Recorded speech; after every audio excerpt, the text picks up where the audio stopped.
কোন বক্তাই ফেরেশতা নয়, কোন বক্তা ফেরেশতা নয়, তারাও মানুষ।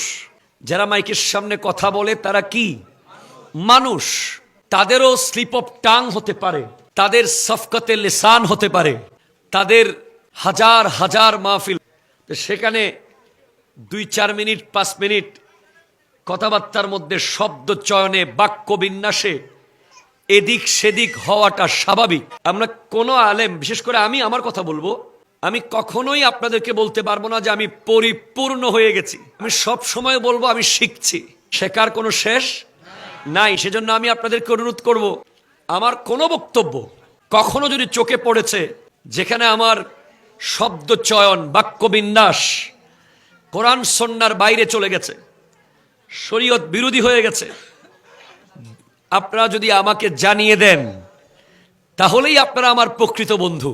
যদি না জানান তাহলে আপনারা আমার বন্ধু নন।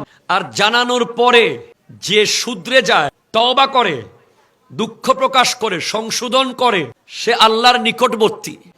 যদি আপনারা আমাকে জানিয়ে দেওয়ার পরে আমি শুধরে না যাই, আমার কোনো বক্তব্য আল্লাহ এবং রাসূলের শানে গোস্তাগি হয়, আপনারা অন্ধ আমাকে মহব্বত করার দরকার নাই। আমার বক্তব্যের কারণে যদি আল্লাহ রাসূলের শানে কোনো গোস্তাগি হয়ে যায়, আমি যদি না শুধরাই, আমাকে সাথে সাথে ত্যাগ করতে হবে, আমাকে অনুসরণ করা যাবে না। আজকে থেকে 5 বছর আগের একটা বক্তব্য হেরম নিয়ে, বক্তব্যটার মধ্যে আমি চট্টগ্রাম জামিয়া আহমদিয়া সুন্নিয়া আলিয়া মাদ্রাসার গুরুত্ব বোঝাতে গিয়ে, ওখানে কোনো মাজারও নাই, ওখানে কোনো দরবারও নাই, শুধু একটা মাদ্রাসা আছে যেখানে 10,000 ছাত্র পড়াশোনা করছে।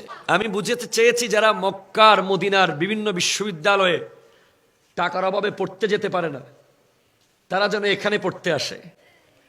এখানে আসলে এই নিরাপদ জায়গা, এখানে হেরম মানে নিরাপদ স্থান, যেখানে শরীয়ত বিরোধী কাজ নিষেধ, ওই জায়গাকে হেরম বলা হয়। এখানে আরাফাতের ময়দান নাই, হজ করার কোনো সুযোগ, কাবা ঘর নাই, তাওয়াফ করার কোনো সুযোগ, এখানে এহরাম পরে কেউ আসবে না।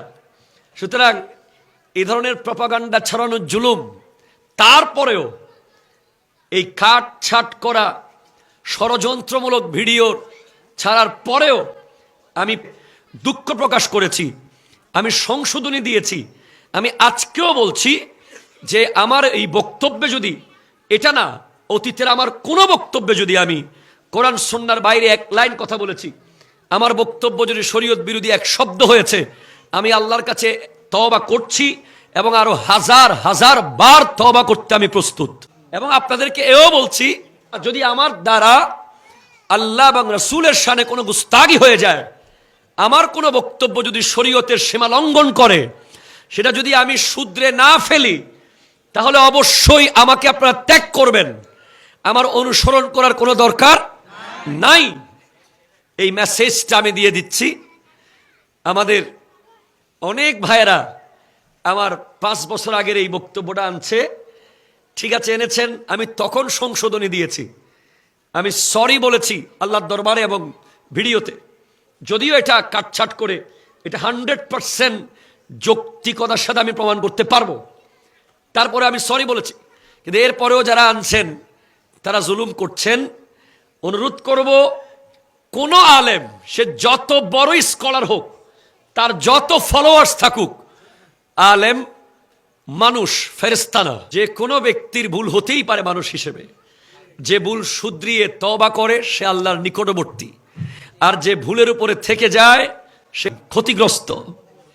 আল্লাহ পাক আমাদের সমস্ত উলামায়ে কেরামকে, যারা দিনের দায়ীর কাজে আছেন, এ মূল্যবান দায়িত্ব পালন করছেন, তাদেরকে সব সময় শুধরানোর মানসিকতা রাখার তৌফিক দান করুক।